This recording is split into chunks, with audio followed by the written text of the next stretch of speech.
সকলো বন্ধু বান্ধৱীসকললৈ নমস্কাৰ জনাই এটি সুন্দৰ ভিডিঅ' আপোনালোকৰ মাজলৈ আগবঢ়াই দিছোঁ। আমাৰ এখন সুন্দৰ চুটি ছবি নিৰ্মাণ হৈ আছে ৰেড ৰিভাৰ ষ্টুডিঅ'ৰ পৰা। গতিকে আপোনালোকৰ সহায় সহযোগিতা পাম বুলি আশা কৰিলোঁ। আৰু আমাৰ এয়া দেখিছে নহয় কিমান সুন্দৰভাৱে আমাৰ মেকআপ চলি আছে। আৰু এইফালে আপুনি চাবলৈ পাব মেকআপ কিদৰে কৰি আছে, আৰু তাৰ মাজতে আৰু ভিডিঅ'টো সম্পূৰ্ণ চালেহে আপোনালোকে দেখা পাব আমি কি কৰি আছোঁ। মানে এখন ফিল্ম বা এটা ভিডিঅ' শ্বুটিঙৰ কাৰণে কিমান কি বস্তু দৰকাৰ হয়, কি কৰিবলগীয়া হয়, আপোনালোকে সম্পূৰ্ণ ভিডিঅ'টো চালেহে গম পাব।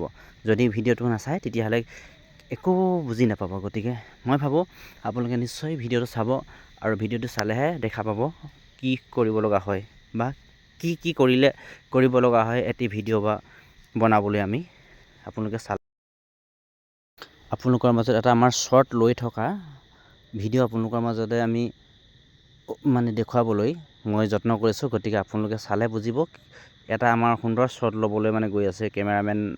দেখিছেনে কেমেৰামেনে অলপ মানে কিবা এই জানেই নহয় আৰু জমনি হৈ থাকে কেমেৰা শ্বুটিং কৰা টাইমত। অলপ মানে কেৰেক্টাৰলৈ সোমাই যাবলৈ নোৱাৰিলে অকণমান প্ৰব্লেম এটা হয়। গতিকে আমাৰ বাৰে বাৰে মানে কৰিব লগা হয়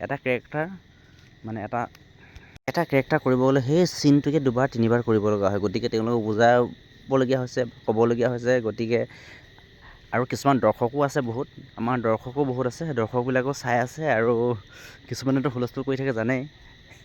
এয়া লৈ আছে চাওক কেনেকুৱা লাগিছে আপোনালোকে জনাব ভিডিঅ'টো চাই।